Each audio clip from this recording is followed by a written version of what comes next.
Hello everyone. So in the previous lecture we completed with Thevenin's theorem. Today we are going to start with Norton's theorem. It is very similar to Thevenin's theorem. So let's understand the basic definition of Norton's theorem and we'll solve numericals on it. So Norton's theorem states that any linear electrical network with number of active and passive elements. I have cleared the idea of active and passive elements in the video of Thevenin's theorem itself, so you can refer that. Can be replaced by an equivalent current source IN in parallel with equivalent resistance RN. So in Thevenin's theorem we had a series voltage source VTH, which we called Thevenin's voltage, in series with net resistance RTH. Here in case of VTH we are going to have IN, a current source, in parallel with equivalent resistance Rn. So basically RTH, which is our Thevenin's resistance, is equals to Rn, and by applying source transformation theorem, I am writing down here, applying source transformation,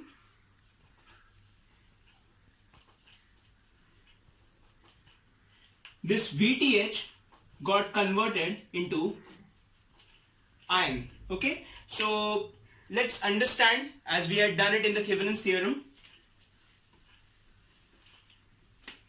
This is a complex electrical network.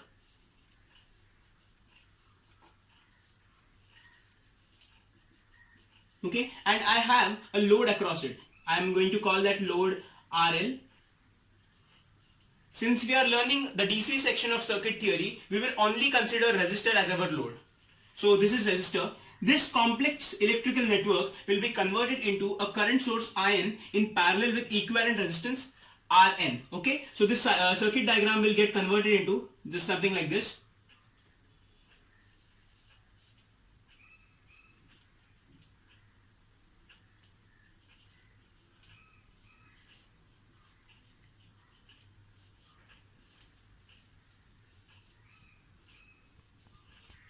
Let's call this point A, this point B. So across AB we are having this combination of Rn and IN. So this is the equivalent circuit of Norton's theorem.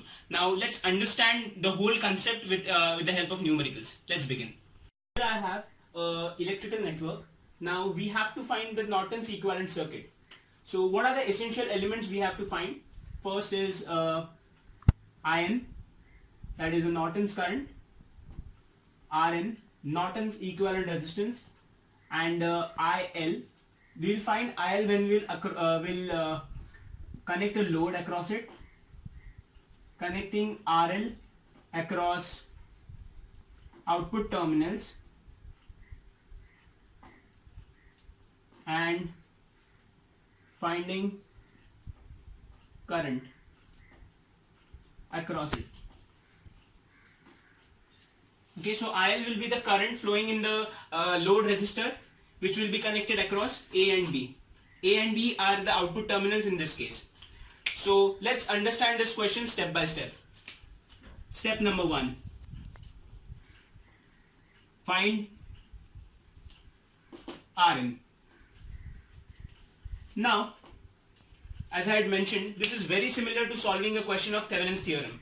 So what you will do is, we will deactivate all the active sources present inside the circuit. So what are the active sources? The two voltage sources present over here. So we will replace it by their internal resistance. So this 20 volt source and this 10 volt source will be replaced by a short circuit. So let's do it quickly. This will be a short circuit here. This will be a second short circuit here. So resistance RAB will be a parallel combination of 10 ohms and 5 ohms. I hope you can see this. 10 parallel 5. So the value is RAB comes out to be 3.2 ohms. Okay, so we'll write down the answer here. Rn is equals to RAB is equals to 3.2 ohms. We'll put it in the box. Step number 2. Find IN. So for finding VTH in the case of Thevenin's theorem, what we used to do is, first thing, we will again reassemble the circuit. So we had a 20 volt source here and a 10 volt source here. In case of Thevenin's theorem, what we did is we found the voltage across this point.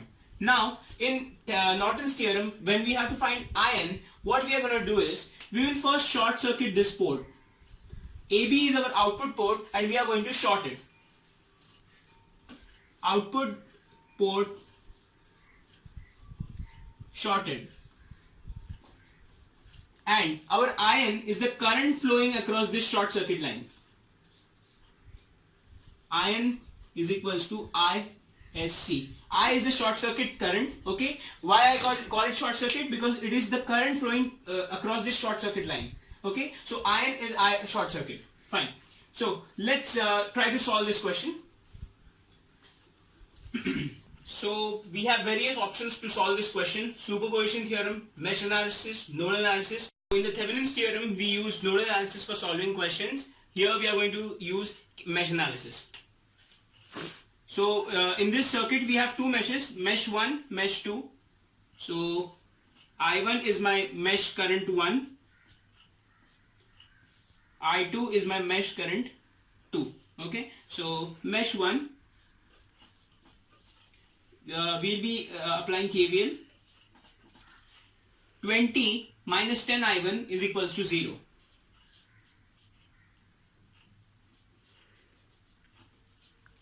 For mesh 2, we have minus 5 I2 minus 10 equals to 0. So 10 I1 is equals to 20. That is why I1 is equals to 2 amperes. Direction of the current is very important. So this current is flowing in this direction.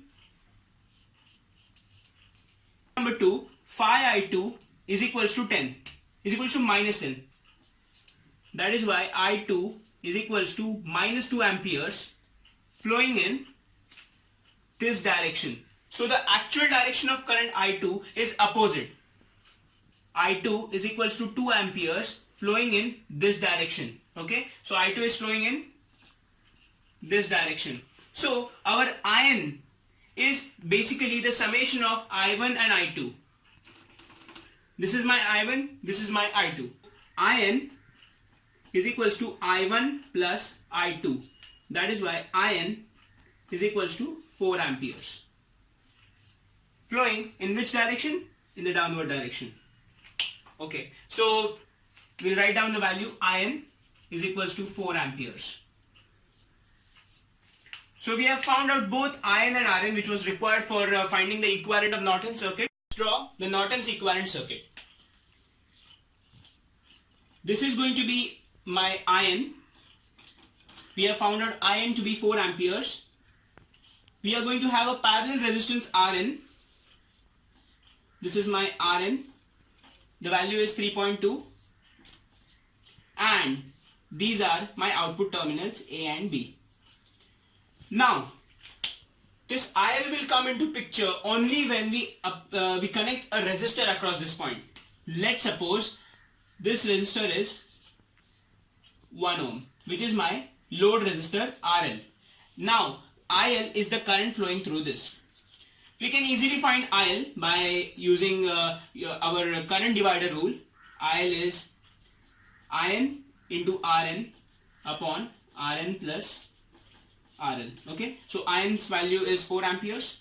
4 into RN is 3.2 upon 3.2 plus 1 is 4.2. It comes out to be 3.047. So you can approximate to 3.05 amperes flowing in the downward direction. So with this, we have completed the numerical as well as the basic definition of Norton's theorem. I hope you're very clear with all the ideas of Norton's theorem and how we are going to solve numericals based on it. As promised in the Thevenin's theorem, I will definitely put numerical videos totally dedicated on Thevenin's theorem as well as Norton's theorem. So with this, we'll end this video. Thank you very much.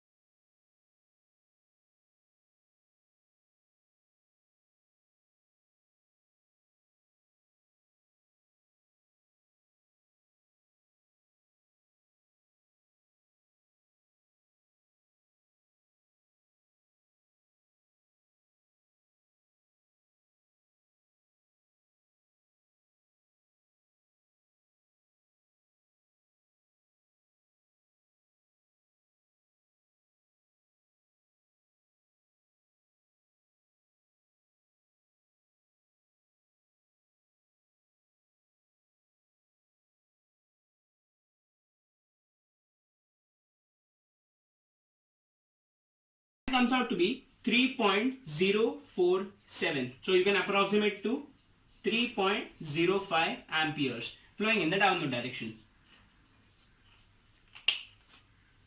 So with this, we have completed the numerical as well as the basic definition of Norton's theorem. I hope you're very clear with all the ideas of Norton's theorem and how we are going to solve numericals based on it.